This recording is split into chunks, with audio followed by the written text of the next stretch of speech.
Video Memories Network is brought to you in part by Liberated Syndication, podcast publishing made easy, libsyn.com. That's libsyn.com.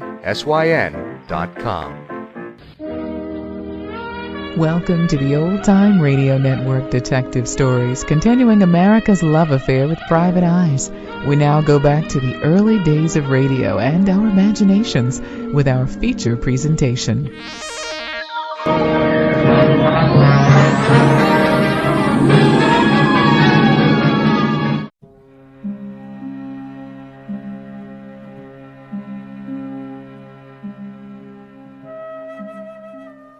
An interesting proposition.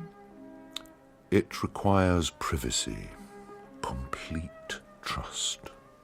And I must give of myself? Considerably. But the rewards are great. As are the risks. Risks can be minimized. More coffee? I prefer champagne. Afterwards. I always think champagne sits well on the tongue afterwards. Mm-hmm. And you still tremble on the edge of the act. Exactly. Just so. What can I do to convince you? I am a weak vessel, sir. I have been tossed in many a stormy sea. I am an excellent navigator. And here is a bottle of champagne. Yet, before I would trust you to steer my little ship, I may need proof of your prowess. Proof is everything, sir. Very well.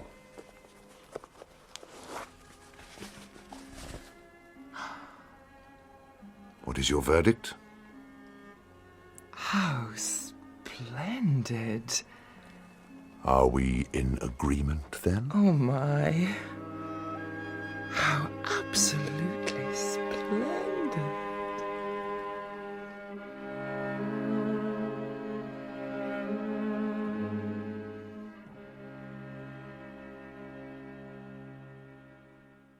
In the dead of night, the city reminds me of nothing less than a jungle, where animals tear their fellows to pieces and feed off each other in a never-ending battle, tooth and claw.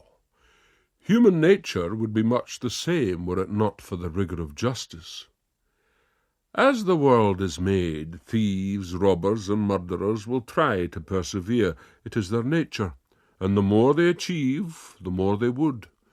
They are artists inspired by their art, and they would claim that crime is more natural than the law. I am James McCleavey, Inspector of Police, and every day I walk into that jungle. I am the check to their nature if she gets rampant and a little out of sides, and when she develops new tricks to get ahead of me, then I am sore vexed, and I must gird up my loins to begin the chase. There he is, lads. Grab a hold. I've got him. Wait, there is some mistake. And you made it. Ken false coin by the bite. You can't fool Marty. I assure you that I Calm down, lads. Oh, Tried to swindle Artie Munro, would you? I had no intention. Now you just hold your yammer till Jamie McCleavey gets here. He'll put you to rights. McCleavey? I am his superior. Oh, Well done, Tommy. Superior. You couldn't blow his whistle. And then this 15-stone ruffian drops his great backside onto my midriff and squashes me flat as a flounder. But why run away to begin with, sir?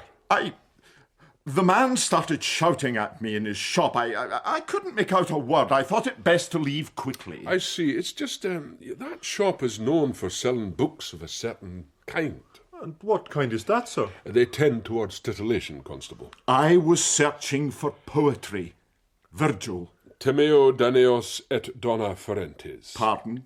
I fear the Greeks when they bring gifts. It's the only piece I know. A solicitor's clerk taught it me. He was an embezzler. Lieutenant Roche, have you any notion where you might have accrued this false half-crown? A sensible question at last. I have no idea. Did I not hear you say you were bound for the concert hall last night? I was. Perfect for the passing of false coin. It is a place of culture, McCleavey. It was Handel. And you were caught handling. I am aware, Inspector, that my present predicament has afforded you much simple-minded amusement. Nothing funny about it, sir. Thank you, Mulholland. I merely meant That's quite enough from you. There is a steady stream of such false coin coming onto our streets at the moment, McCleavey, and since you pride yourself in your knowledge of the streets, I suggest you get out there and put a stop to it. I can but try, Lieutenant. Don't try. Do. You miss the bigger picture, McCleavey. When the coin of the realm is undermined and the Queen's image subverted, the whole fabric of our society is threatened. Stay still, you glaiked bunch of poultry. It's not your eggs I'm after, it's your carcass. Ow!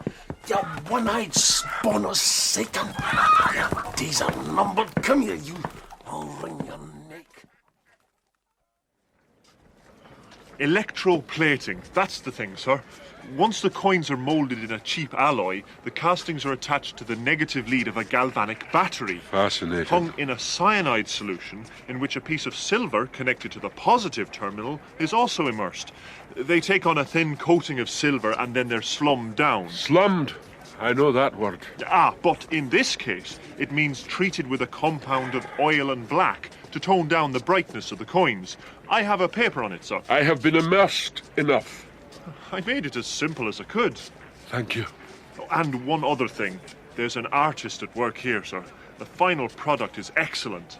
Didn't a fool Archie Munro's teeth? Fooled the lieutenant. Ah, well. Here! And what do you mean, sooking up to Roach? Nothing funny about it, sir. I was trying to get you off the hook. You were sooking up. There's no need to take it out on me because you're not up with the latest criminal scientific advances, sir. I prefer the human mind. It's the human mind which creates the advances. I'm a kindly soul, so I'll let him have the last word, but to my thinking, no amount of scientific palaver can ever compensate for a knowledge of the human psyche. People, they are my science. To the matter in hand. From the amount of coin, this was no small operation. A workshop of sorts somewhere, possibly the top story of a building, hard of access and well guarded by desperate men. Coining carries a heavy sentence, interfering with the Queen's head being a risky business. As for the coins themselves, the output was being passed both high and low, from the big hotels to the meanest tavern of Leith. We started low, trawling the streets I know so well, and turned up a clue of sorts. An old woman had tried to pass a brand-new coin in one of the wee cake shops. When questioned, she'd left quickly. The assistant thought her name might be Campbell.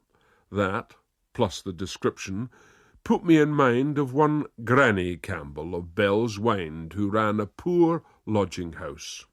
Kind of woman who was always at death's door, but had never yet passed through. Terrible, terrible. A poor old woman like me, accused and blamed. Poor old innocent woman. All we want to know is where you got this coin. Aye, that's right, where. I might have known it was bad, but the man that gave it to me... Who was that? Aye, a lodger. The lodger. His name? What? The name, Mrs. Campbell. Wait now. Regan. That's how he cried to myself, the sneaky devil. What did he look like? A cloudy man, with a bald head and a long nose. Said he was a merchant. It I was going north. Aberdeen. When did he leave? This very morning.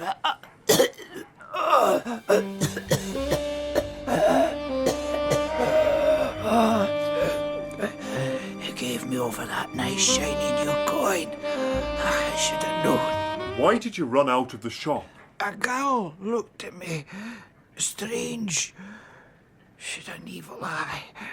And I was innocent. Just a poor... Yes. Regan. That was his name. Did he visit any of the taverns in the area? Duck and Trumpet, that's nearby. I think he went there. Thank you. I'll have to take this coin as evidence. What about me? That's me. I have a ground short. Unfortunate. Oh, yes, the law. Take, but never give. I can give a receipt. A receipt? What good's that to hungry soul? I doubt if she's our coiner. Not a galvanic battery to be seen. You kept kicking at her, Mulholland. Were you suspicious? No, it was just the hair, sir, on her chin. The mole, you mean? It was sprouting. I've never seen the like before. Not even on the farm. Mrs. Dewar, how are you? No bad considering, Inspector. Would you like a dram? No, thank you. I'm looking for a customer of yours, name of Regan. Ugly wee man. The name I don't know. As for the other, take your pick. There's hundreds. A merchant type, bald head, long nose. Nothing comes to mind. Any of this false coin land up in your takings? I hope not. But you don't know till you go to the bank. When did you ever go to the bank, Bessie? True enough. That man of mine has it spent before I can get there. I'm dying of thirst out here. Your pardon, Inspector. Bit of a wild goose chase there. That explains the feathers. Eh? Blowing round your feet. From under that door to the side. Must be the kitchen. No, the kitchen's back a ways. I have a feeling that may be Sandy's den. Sandy? Mrs. Dewar's fox of a husband. I'll wager that door is locked. We'll just take a wee turn round the back, Mulholland. Following the debris of plumage, sir. Very scientific, Mulholland. Who knows where it may lead?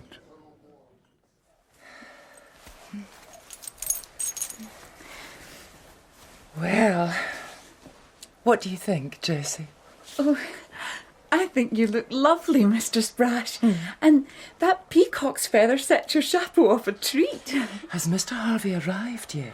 I'll give a shout below. No, Jessie, you may inquire, but don't bowl down like an oyster woman. Excuse me, mistress. Oh. Well, answer it, Jessie. I hope you don't mind. I showed myself up. You seem to know the way. I brought you some flowers. Oh, what bonny roses! Red as a cardinal's hat. Many things are red, Jessie. Indeed they are. The blood, the heart, the lips. I'll put them in water.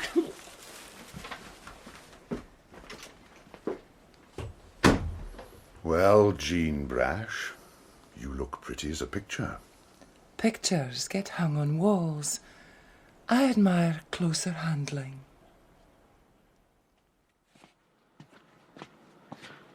I don't see how this is going to help us find the coiners. Stop your gurning, Mulholland. Look, the back window is half open. Ready? 1, 2, 3. Well, Sandy? Well, Inspector, fancy you calling by. That's a fine collection of birds you have in there. Aye, and well plucked. 9 hens, 9 ducks, sir. Mulholland here knows his poultry. Where did you get them, Sandy? They flew in at the window. Just the way that Bologna sausage did 2 years ago. Ach, no. That's still a mystery. You stole those birds, Sandy, and we shall find the rightful owner. But will the owner know the bird? That's the problem, sir. They've all been plucked clean. Not even a head feather left. No chance of identification. I am not letting the snaffler free. Mr. Roach won't like it, sir. Then he may lump it. You will take that pillowcase there, collect every single piece of plumage. You will tie the birds' legs together, hang them on a pole, and we will take all this to the station. I'll do your bidding, but you're wasting your time, Inspector. Let her in, Sandy. Pity me! Looks like a slaughterhouse. Your husband is coming with me, Mrs. Dewar. Theft is the charge. The Lord's will be done. You'll no get rid of me that easy. If you have disgraced the house, Sandy, then you must dree the dregs. There you are, Sandy, a malediction steeped in alcohol. Well, get on your hands and knees and let's see those feathers fly. I had high hopes that Mrs. Dewar, who was obviously losing conceit of Sandy, might assist me in making his absence more permanent, but she disappointed me. She would say nothing against her lawful husband, unlawful though she might think him to be. By now I had gone too far to recede, so when Sandy had finished his labours, off we went in procession, ducks, hens, and filled pillow dangling on the pole, a sorely abashed Mulholland holding up at the rear, Sandy on the other end grinning like a loon, and myself parading in front. All we lacked was a big bass drum. There were many comments passed as we moved through the High Street, few of them felicitous. And then, just when it looked as if we might escape with some dignity intact, who should appear but the one person in Leith I had most earnestly desired to avoid, the mistress of the Happy Land, and queen of that criminal jungle. James McLeavy! Are times so bad you must sell poultry on the streets? I'm on a case. A pillowcase? My friend, Mr. Harvey, Jem, this is Inspector McLeavy, the man I've been telling you so much about. Ah, but nothing could quite prepare me for the reality. Your servant, sir. Have we not met before? Oh, I doubt if we move in the same barnyard. And is it not Constable Mulholland I see, hiding behind that duck? He's at the right end of it and all. Be quiet, you. Afternoon. Fine weather. It is indeed, especially when you're bound for the Leith races. Would you like me to lay a bet for you, McLeavy? No, thank you. Are you visiting Edinburgh, then? Yes, I've come to see the sights. Most rewarding. Some of them are very beautiful. Some are most outlandish. Where do you come from originally? My mother's womb. Well answered. Such a fine response deserves a kiss. Do you not agree, Inspector? When I think of a kiss, I think of Judas. What a tortured life you must lead. I think you're jealous, McLeavy. Well, we're off to the horses. Leave you with your ducks and hens. Aye, he's trying to put the theft of them on me, but he has no proof. Oh dear, what a pity. Proof is everything, I'm afraid, Inspector. Proof is everything. Goodbye, McLeavy. I'd blow you a kiss, but how could it find a place to land on that sour face? You, Dewar, off with your jacket. And you, Mulholland, the same. Quickly! What's going on, sir? This jacket. Smells of chicken. There. Not much of a disguise, but I'll have to do. Try and grab a hat on the way. The way where? Leith races. I want you to follow those two and watch every move they make. Jealous right enough. You get up against that wall and stay there. Harvey. I'm sure I recognize his face. A photo dispatch from Bristol Police, and I think it was to do with coining. The races are a perfect place to pass it out. My thought exactly. On your way, and Mulholland, try to remain inconspicuous. I'll melt into the background. Don't you worry, sir. That's me gone. Not a bad fit. Do you think I make a good blue bottle? Take off that jacket. Pick up your pole and walk.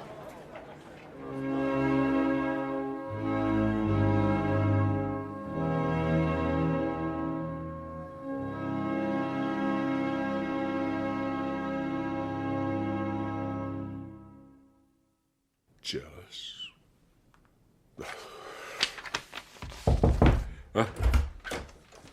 McLeavy, on passing the cold room, I discover it to be full of poultry corpses. Just so, sir. I arrived back to find 2 separate reports of foul theft.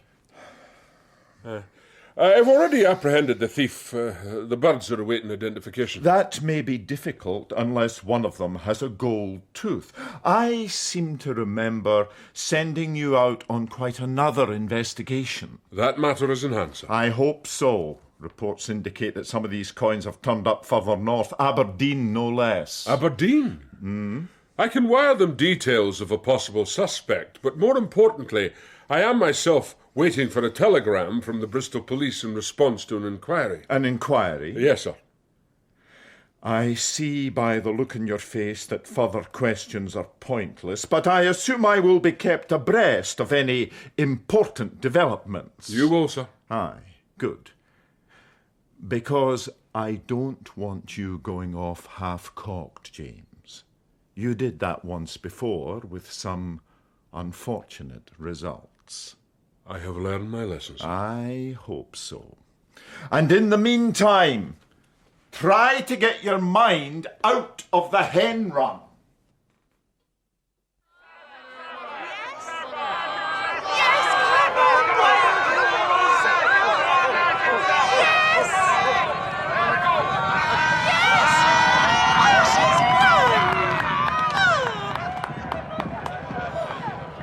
Bring me luck, Mr. Harvey.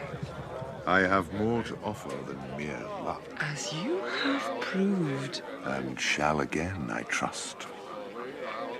Will you visit this evening? I may be a little late. There is some business on hand. And you would have me be second? Ladies should always come first, but... Business is business. In this case, you might be pardoned. I shall kneel before you. And I shall take pleasure in the receipt of your petition. Now, to collect my winnings, one more race, and then we... Oh, that poor man. The shabby fellow behind the stall. He lurks in vain, hungry, unable to move. He has gambled and lost. How may we compensate him for his thankless existence?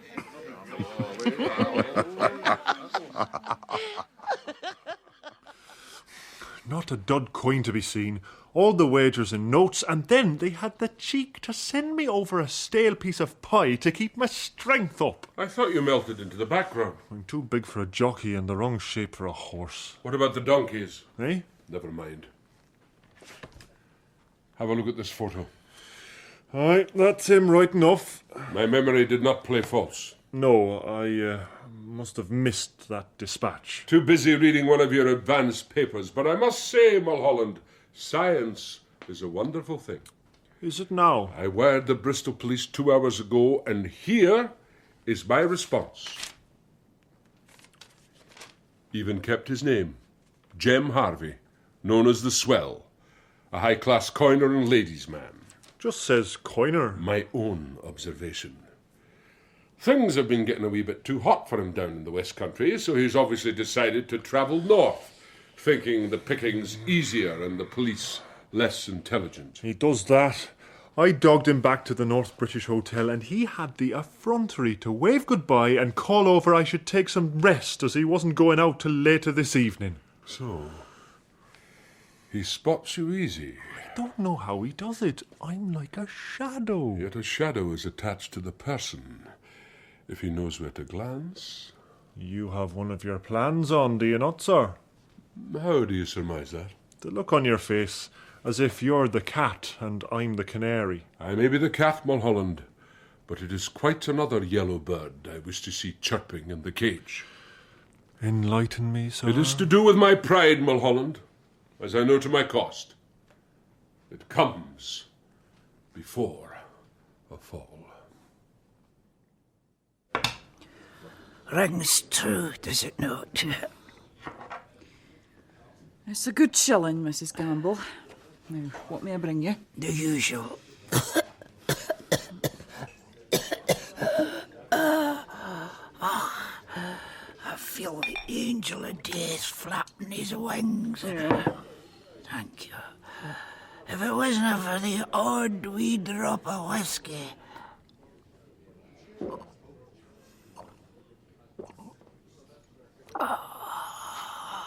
Life wouldn't be worth living. It's not so bad. Aye, you seem cheery enough. How could I no be with Sandy in the jail? But that's terrible. Your poor husband. I'm sorry for the day I ever married. Tried to make a respectable man out of him. What a waste. But there's no harm in him. Tell that to McLeavy. If he can prove theft, he'll come down on Sandy like a hammer. Still bears a grudge over that bologna sausage. McLeavy, how can you wish that fate in anybody? It puts the fear of God into me. An honest woman has nothing to fear from him. I'm honest enough, but I can't answer for my lodgers. Jem Harvey exited the North British Hotel as the street lamps began to glow in the dark, and strolled down Princes Street, looking in the odd shop window, raising his hat to the odd, flattered female. A man at peace with himself, out for an evening promenade. Then it all changed. He ducked into a narrow wind, doubled back, crossed over, twisted, turned, and then watched with some amusement as Mulholland ran around the streets, desperately seeking a man who was no longer there. Harvey left him to it, and turned his steps towards downtown Leith. He was now free as the air to pursue his calling. And yet... You mean I've got to make myself obvious? Yes. But that means I've got to look like a fool. I know it will be difficult. So, that's the plan, is it? That's the plan. And it had worked. Harvey had reckoned without the second shadow. Of course he still took precautions, the odd glance in a window, stoop down to tie your shoelace and keek back. But the second shadow was too old a hand to be caught by those tricks. I followed him to a cheap lodging-house, Gulliver's, which lay in the very bowels of Leith, and saw him gain entry. The place was dark, but in the top-story attic a light was burning, like a beacon, and there would be our coiner's den. My life I'd wager on it.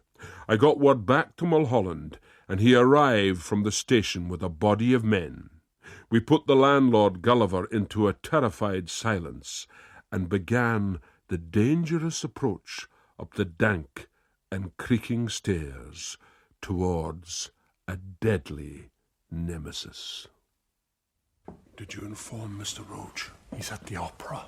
Opera? Verdi. La Traviata. Italian? What use is that? Shh!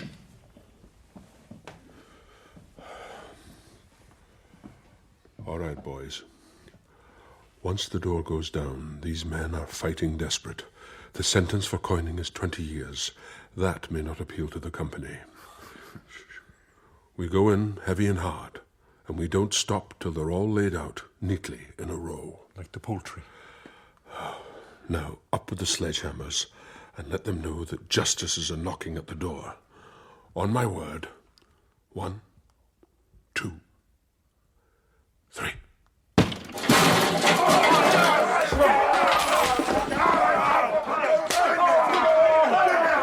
No way of escape, my brave boys. We have more waiting below. Give yourself up. It'll be the easier for you. Well done, Mulholland. Trying to get out the skylight, sir. Lie still, you. Well, Mr. Harvey, as you say, proof is everything. How did you get here? You're not as smart as you think. Help the rest, Mulholland. Then pack them all off downstairs. Yes, sir. You were betrayed, Harvey. Who by? That's my little secret. I'll tell you one thing, though. We now stand in the same barnyard, but you, my friend, are in the midden.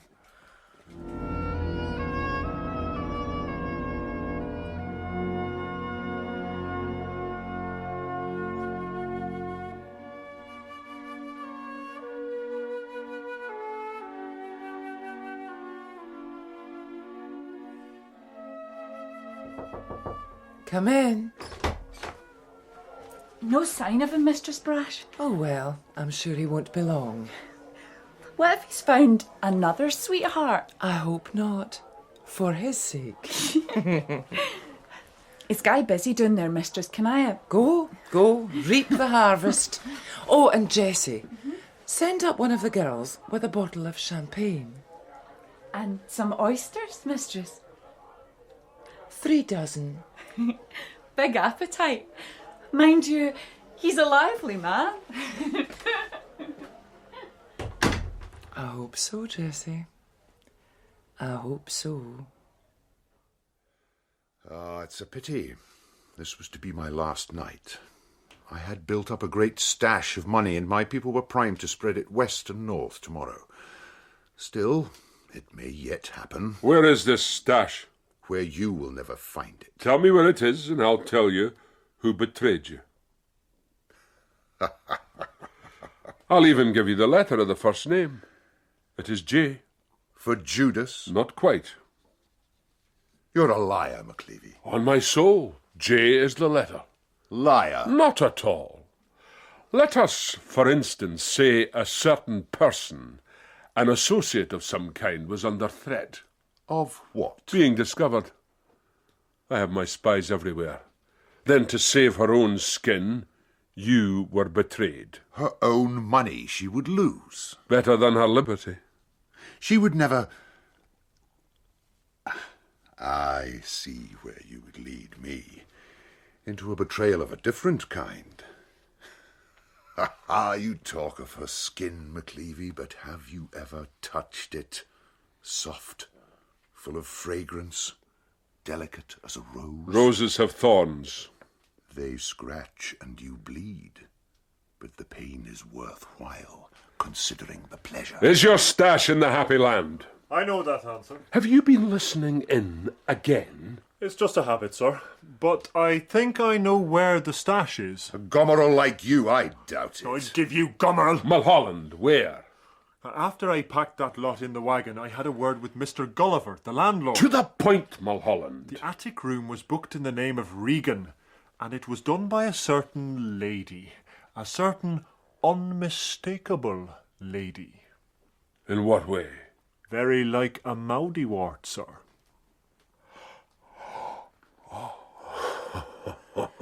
You dirty, stinking blue bottles! You leave her out of it, do you hear me? God's curse on the two of you! You leave her out of it! So, it would seem our Jem is a local lad, despite all the trimmings, eh? Just a Keeley in disguise, sir. Always tell the truth, Mulholland, shame the devil. That's your motto, is it, sir? That's my motto, and it's surprising what results it brings. When I told Harvey that he'd been betrayed by someone with the letter J, he assumed I meant Jean Brash, and flew to his lady love's defence. But it was he who led us to the coiners, he who betrayed himself. Jem Harvey, hence the J. J may stand for many things, sir. Jealousy, for instance. What? The mistress of the house? Where is she? The mistress? She's in her bed. Something she ate brought her low.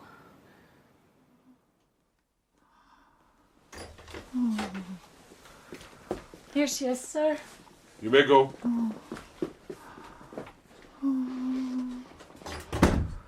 We're searching for a stash of coins. And you know where it is? Don't you, Granny Campbell? Oh, I should never have had that pie. Did you hear what was said? Oh, I'm in a towel.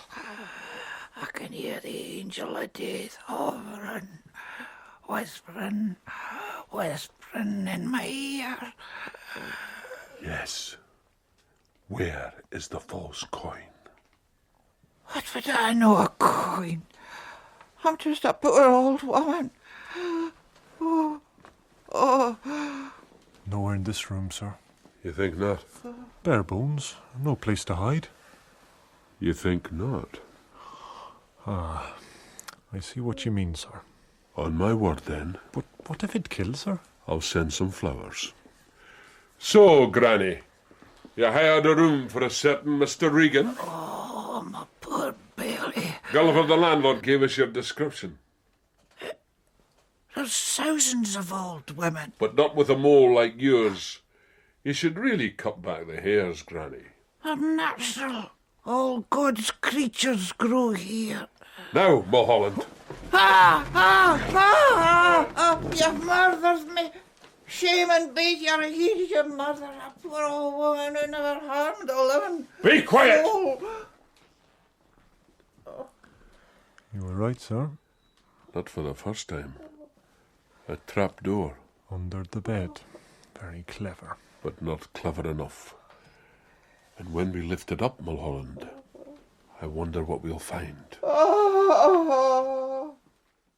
We found the stash.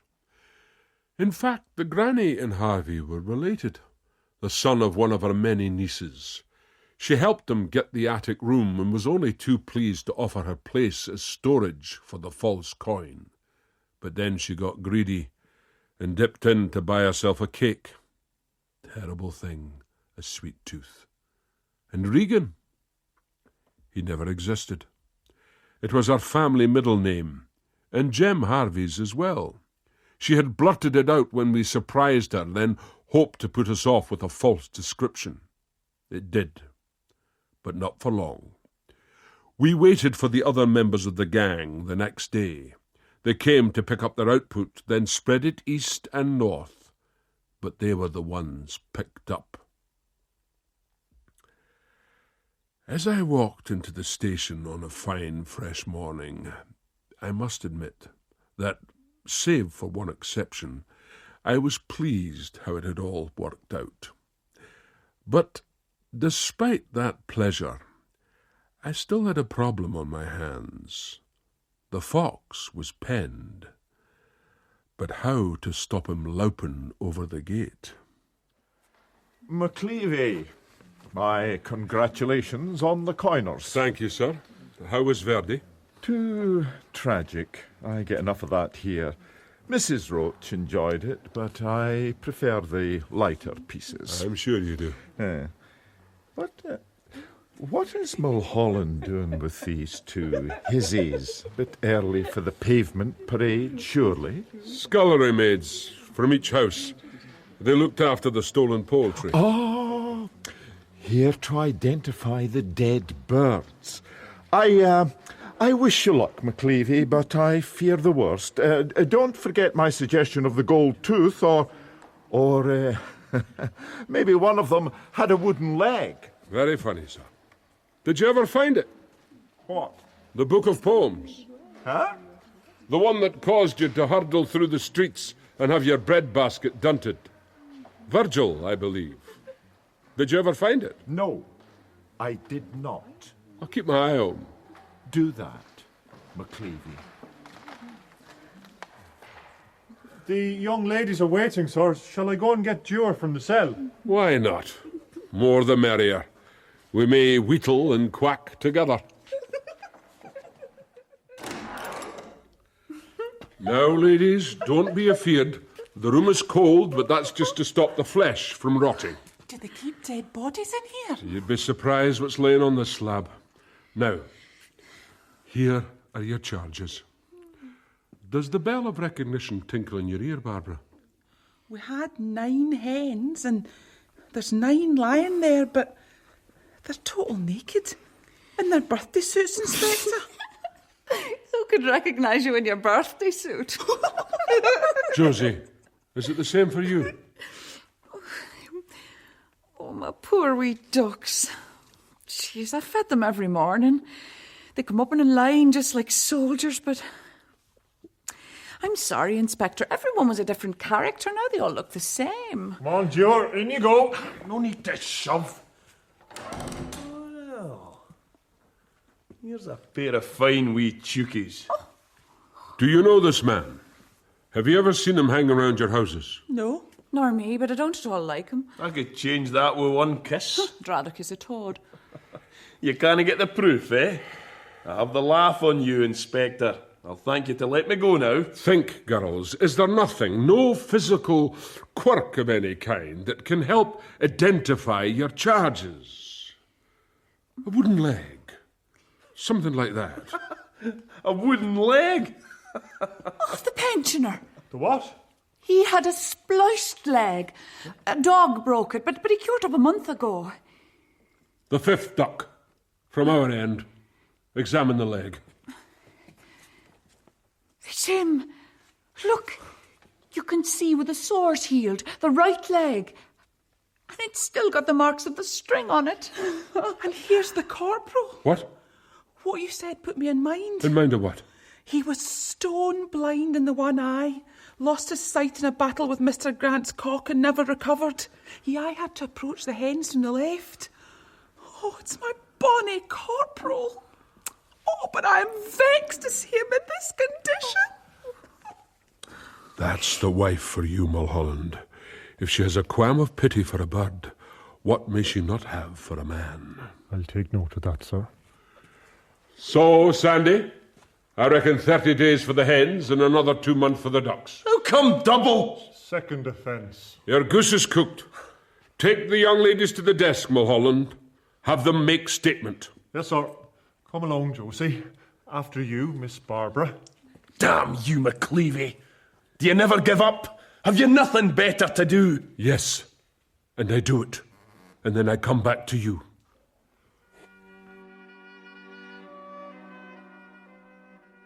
Not very scientific, but you don't have to tie up the cases, sir. Save for the odd exception, Constable. Save for the odd exception.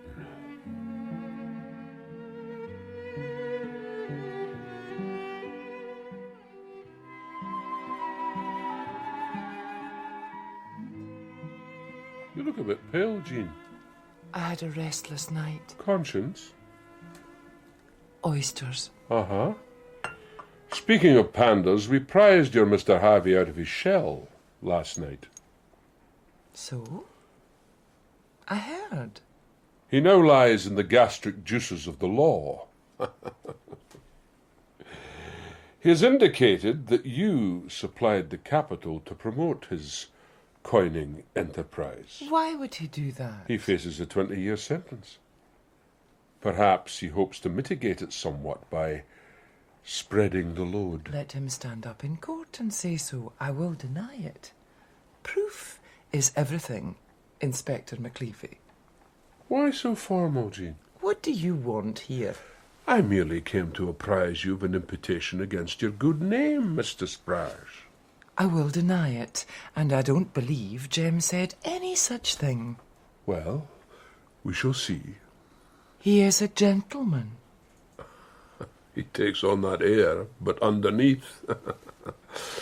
In any case, once his fine long hair is cut to the bone and he swaps his top coat for a canvas jacket, he will be indistinguishable from all the other inhabitants of the penal barnyard. Have you anything else to say? Not at the moment. The meridian approaches. I may treat myself to a twopenny tightener. Nothing sharpens the appetite more than bringing down a villain. Good day, Inspector. Good day, Jean. I would blow you a kiss, but it will freeze on that cold face of yours.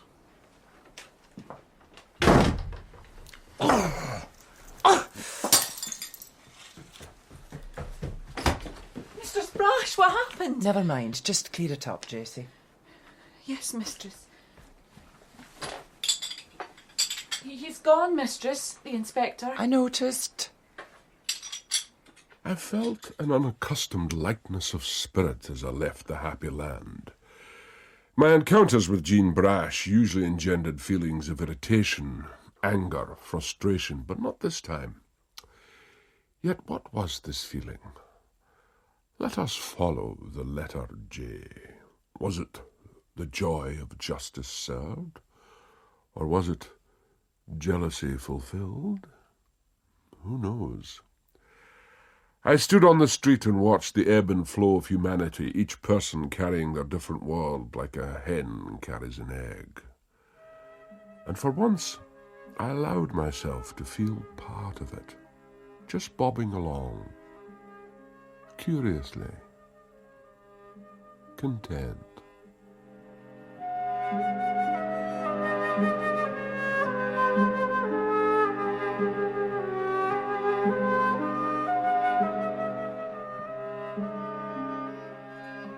Look at him down there. Cock of the walk. I hope he's feeling pleased with himself. He usually does, mistress. Uh-huh. Well, one day, James McLeavy and I will have a reckoning, tooth and claw. That'll be a terrible day. Lay out my best gown. At once, mistress. A reckoning, McLeavy. Tooth and claw